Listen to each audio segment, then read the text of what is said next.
So, you want to make an affiliate website? Well, in this video, I'll be covering all the steps you need to take in order to make that happen. We'll be covering everything from the initial domain registration, straight through to the hosting, the content, and we'll even be covering some of the link building tactics. We're going to move at a fast pace to cover the basics, but by the end of this video, you'll have a really solid idea of what it takes to be successful. So, let's dig in.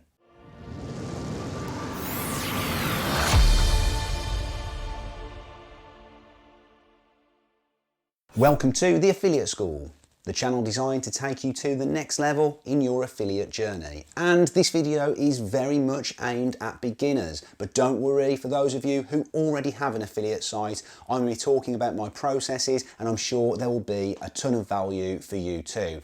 And I'll also be including in this video 3 killer tips to reach success more quickly. So let's kick things off by talking about what is an affiliate website. Well, for those of you who don't know, an affiliate website is kind of like a gateway between someone who is looking for a product and actually making that purchase. In this case, we're talking about content websites. So think about review type sites that then link out to traditional e-commerce sites such as Amazon. And when clicking through from these websites, that click is then tracked, and if that user makes a purchase, you will earn a commission from it. The most popular and well-known affiliate program is probably Amazon Associates, and they operate in many countries across the world. I have personal experience of Amazon UK and Amazon Associates United States, and their commission rates can vary from 3%, or even lower than that actually, but up to about 7 to maybe 10% in certain product categories. Commission rates will vary based on location, and the UK program is considered to be a little bit more generous at this moment in time than its US counterpart. Getting started can feel overwhelming with so much advice and so many options out there. The best advice I can give to this is to do your research, but don't overdo it. You just need to get started. You will make mistakes along the way, but that's part of the fun. It's part of the process, and it's a really important part of the process. It's where you're going to learn the most. So I urge you to see your first affiliate website as very much a learning opportunity. And if you don't start, you're never going to make any money, so just do it. One of the biggest decisions you're going to have to make is which niche you decide to focus on. And I have created a video on this recently, going into a lot of detail. I'll put the link to that in the description below, and I'll link it at the end of the video as well. But in a nutshell, when it comes to choosing a niche, the biggest piece of advice that I could possibly give you is to choose something that you're interested in. You're going to be in this for the long haul, at least in the medium term. Think 6 to 12 months of you sitting there churning out content, good quality content, and you're going to burn out if you don't have an interest in the niche. So above all else, choose something that you're interested in. The other thing that you need to consider when choosing a niche is to make sure it's something that has enough interest. Now, you don't want to go super competitive here, but at the same token, there's no point choosing something that is so niche that there's very, very few people searching for it. So make sure that you choose a niche that at least has some interest in it. So you've got your motivation, you've got your niche, now it's time to choose a domain.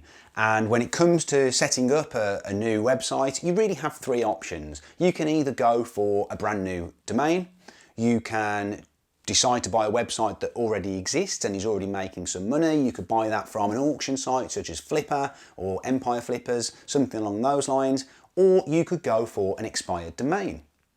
An expired domain is a domain that has existed in the past as a website. It already has some power, it already has some backlinks. Now, my advice to you is going to be to register a domain from scratch. The reason for this is that it has the lowest cost of entry, that there is very little cost indeed, and you are going to have complete control over that domain right from the beginning. You've not got to worry about any toxic history, toxic backlinks, anything like that. You have just got to work from that domain from scratch, and you are also probably going to learn more through that process than you are if you go for an established site or for an expired domain. Now, when it comes to registering that domain, I would suggest that you use a website called namecheap.com. I have no affiliation with them. It's the domain registrar that I tend to use. 9 times out of 10, they're very cheap, but their support is also very good and they have a really good user interface. Now, when it comes to choosing that domain name, I would urge you to choose something that is at least semi-branded, if not completely branded. Now, what do I mean by that? I mean, try to avoid something that has too many specific keywords in it. So, for example, you wouldn't want to go for something like bestcameras2021.com.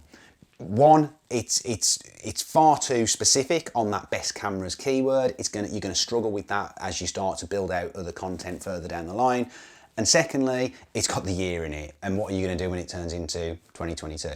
The other benefit of going for a branded domain is that it gives you scope to develop further down the line. So again, try not to go too specific with that brand so that it does allow you to expand further down the line. The next thing we need to do is to set up our hosting. Now, there are plenty of hosting options out there, and there's some really, really good ones, and there are some pretty bad ones as well. So you do need to be careful when you're choosing which hosting provider to go for. There are a few things that you also want to focus in on. One of those is the data center, in other words, the location of their server. So if you're focusing on a UK market, you're going to want a UK-based server. If you're in the United States, again, you're going to want to go United States. And the same for whichever location you are targeting. 3 of the best hosting providers, in my opinion, are WPX, SiteGround, and Cloudways. And I would go with one of the first 2. They're the 2 that I have the most experience with. Their site speed is very, very good. They have a good range of options, they're fairly affordable, they're very intuitive, and they also both have exceptional support. So we're looking at the SiteGround hosting here. Now, I'm on the UK version of the website, but there is a US version as well. They have data centers right across, so you can actually choose where your server is going to be based. But you're going to go in, you're going to choose the web hosting. You don't need the managed WordPress hosting, and you don't need the high performance WooCommerce hosting either. So at this stage, you're going to choose the standard hosting here. And if you're going to be going for just one website, then the startup would suffice. But if you want to lock in this discount here with the bigger plan, then the Grow Big is also going to be fine. This is going to give you, plenty of web space, plenty of visits, and at some point, if you start on this plan, you probably are going to need to move to this, but either of these are going to be fine to start with. So we're going to come into here. We've selected that we want to create a new website, and we're going to choose an existing domain because we've already registered this on Namecheap or another registrar. We're going to type in our website name. So for this one, I'm going to call it camerafrenzy.com. Continue. We don't need to worry about that warning that comes up. And we're going to click Start a New Website, which is going to then give us WordPress as an option, and that's going to allow us to set that up.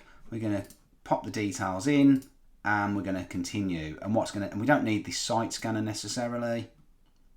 And that's going to create the site. It's going to email us the login details, which is then going to get us into the WordPress backend. It's as simple as that to set up your hosting. What you are then going to do is you're going to come into your Namecheap account and you are going to change the name servers. It's really simple to do. SiteGround will have given you these name servers, and you're just going to drop them in here. You're going to go from Namecheap basic DNS to custom DNS, and you're going to paste the first one in there, the second one in there, and then hit the tick, and that's done. At that point, it can take up to 48 hours for those changes to propagate, but typically within a couple of hours, it tends to have processed and you're good to go. When it comes to choosing a WordPress theme, you're going to want to choose something that's really lightweight, because that's going to give your users a better experience. It's going to make the page speed much better.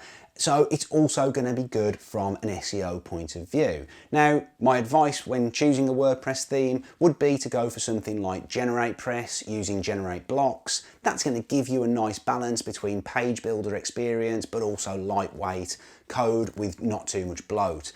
If you wanted to go for something a little bit more complex, then you could go for something like Divi by Elegant Themes. This is a theme that we used to advise not to go with because it was quite heavy in terms of code, but the developers have worked really hard on reducing that recently, and with the performance enhancing update that they put in recently, it's actually a decent theme to use. So that is another option, but Generate Press with Generate Blocks would be my first choice. So we have our website set up, it's ready, loaded, ready to go. Now we need content. And this section could have been a video all in its own right, and I will put some content out about this over the next few weeks. So if you want to see that, please hit the subscribe button, get the notifications, and as I say, you'll get that at some point over the next few weeks. But when it comes to the content, this really is where your biggest focus should be in the first few months, and probably the next few months after that too. The key thing to focus on when it comes to content creation is quality. Quantity is important, and what we mean by quantity in this case would be the word count per article and how often you are actually publishing new content. But if the quality is not there to match the quantity, then there's very little point. You need to look at your content as providing value to your readers. Of course, you want that to be monetized. You want to be able to make money from it in the longer term. But before anything else, you need to think about the value that that reader is going to get from that content. Now, when it comes to writing the content, if you have a good enough grasp of written English, then I would 100% encourage you to at least write the first 10 to 20 articles. It's going to give you a good understanding of how to lay it out, what sort of things to include, how to edit it from an SEO point of view. And it's going to give you ownership. It's also going to give you complete control over the quality of that content that is going out there. So yes, that might not be a way of scaling in the long term if you're going to have multiple websites, but in the short term, I think it's really important that you get your hands dirty with the content, get involved, get writing, and get publishing. So when it comes to the types of content that you're going to create, typically there's going to be 3 types of content that you're going to put on an affiliate website. The first is your standard reviews. So this will be individual product reviews. Then you're going to look at buyer's guides, so kind of best of keywords, best gaming chairs, best video cameras, that sort of product. And you might include 5 or 10 or 15 products that you review. But then you will also want to include informational articles too.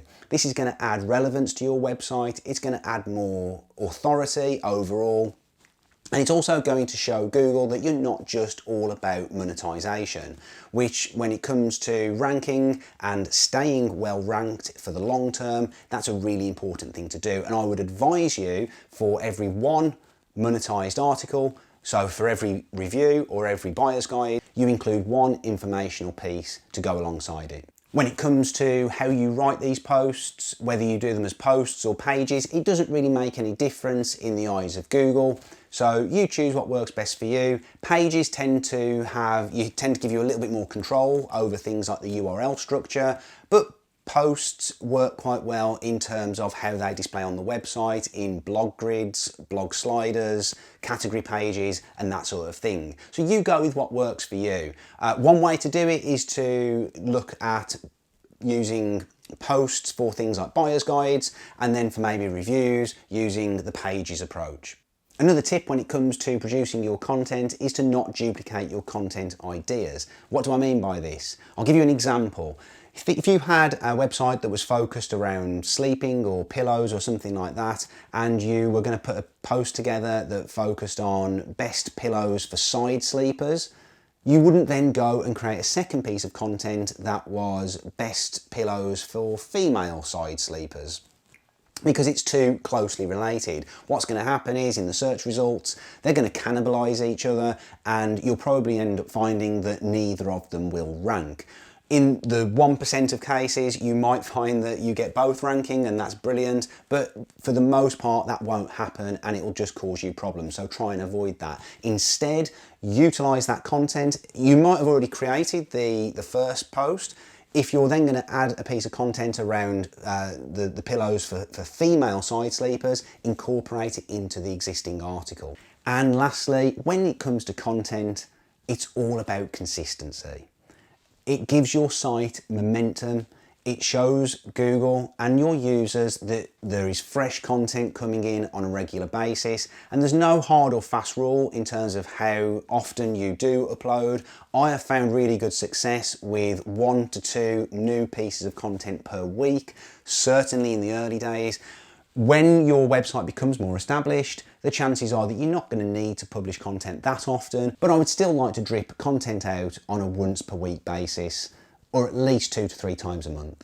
Next up, we're going to talk about that tricky topic of link building. And this is an area that can be very, very scary for newcomers to SEO and to affiliate websites. But unfortunately, it is something that does need to happen. And for the most part, at least in the first 3 months or so, it's nothing particularly scary at all. And in fact, what you should be focusing on when it comes to your link building is social properties. So looking at social sites, so social media sites such as Facebook, Instagram, Pinterest, Twitter, getting accounts set up around those, linking back to the homepage of your affiliate website. What that's going to do, it's going to make it look like a real business. It's going to make it look like a real website. It's going to give it some credibility. And you might even want to develop those social profiles and start to generate traffic coming in from them in its own right. So certainly the social profiles is the place to start. And there are tons of social sites out there that are not necessarily the most popular ones, but still nevertheless allow you to get those backlinks to your homepage. Now, they're not going to give you an awful lot of power.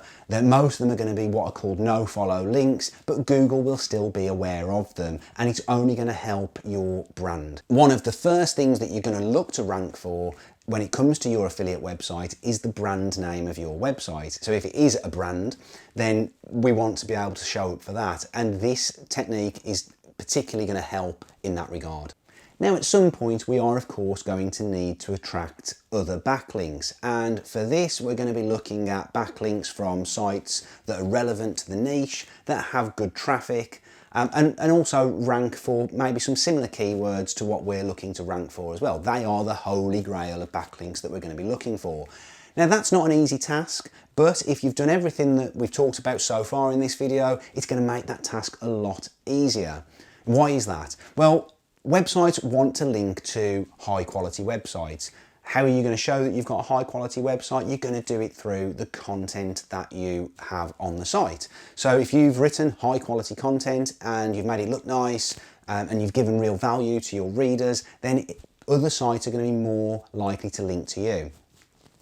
If you get really lucky, you might pick up some of these naturally, but in most cases, you are going to have to reach out to these sites, to the site owners, and ask them to link to your content. It's a much easier sell if you've got high quality content. So just to recap on link building, first 3 months, focus on social backlinks only to the homepage, and then beyond that, we'll start to look at an outreach campaign when it comes to building those links from more relevant websites. Now, before we get to my 3 top tips for quick success, we're going to talk about the final piece of the jigsaw, which is the tracking and analytics. And you want to do this from day one, ideally, because we want to know if we've got traffic coming into the website, where it's coming into, so we can focus on monetizing those pages to the best that we can. So what are we going to need to set up? Well, you're going to want to start off with something like Google Analytics. That's going to allow you to track your traffic, see where the visitors are going, if there are any issues, like if you've got low engagement or if you've got certain pages that are performing particularly well, then you can focus on those in terms of monetization. Secondly, you're going to want to install or set up Google Search Console. This is going to give you an idea of how many impressions your site is getting. You're also going to be able to find out if there are any problems with your website, and certainly from Google's in Google's eyes, whether they see that there are issues there. And thirdly, you're going to want to set up some kind of rank tracker. What do I mean by a rank tracker? Well, quite simply, we use it to track our keywords so we can see the progression that is happening over time. For this, I tend to use ProRank Tracker, but there are lots of options out there. They're all pretty robust, but I've always found ProRank Tracker works pretty well for me. Now you might be thinking, but Jason, you haven't talked about setting up affiliate links. Now the reason for that is that really at the beginning you don't need to worry about it too much. Yes, you can apply for the Amazon Associates program. If you do and you don't get any sales within the first 3 months, they're just going to close the program. So I think you have to get 3 sales within the first 3 months or they will close your account. So there's not really a massive rush or need to apply for that in the first month. Maybe by the second and third month you should do, and you can add those links in. Again, I'll be creating some other content focusing in around how to create these affiliate links and so on. But at the beginning, I really wouldn't worry about that too much at all. So let's take a look at the 3 top killer, ninja, whatever you want to say, the 3 top tips for quicker success when creating your affiliate website. First up, I'm going to say to you, don't be a perfectionist. You don't need every aspect of your site to be all singing, all dancing. Don't spend 3 hours perfecting your logo or tweaking your colour scheme when you could be spending that 3 hours writing a new post, a new article, or doing some research or into your next post. That's what's more important at the beginning. Once you've got traffic coming in, that's the time to start to think about conversion rate optimization and the way your site looks and all that good stuff. Secondly, focus on delivering value.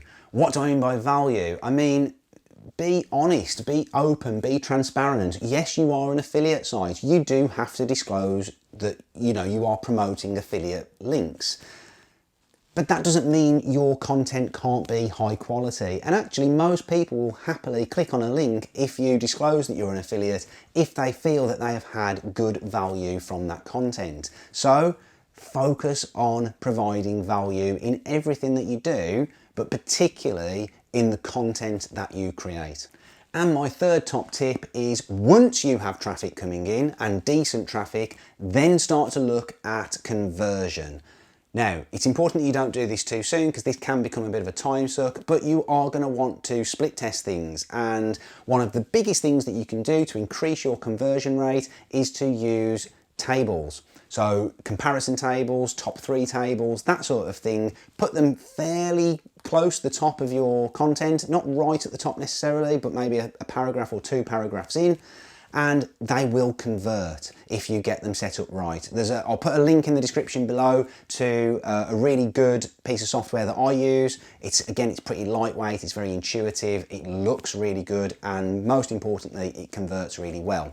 On top of that, things like button colors, the text that you put within your buttons, where you position them on the screen, things like that, that's the sort of thing that you're going to want to split test. Again, I'm going to be putting content out about split testing and conversion rate optimization, but if you are at the beginning of your affiliate journey, then you need to do everything else in this video first.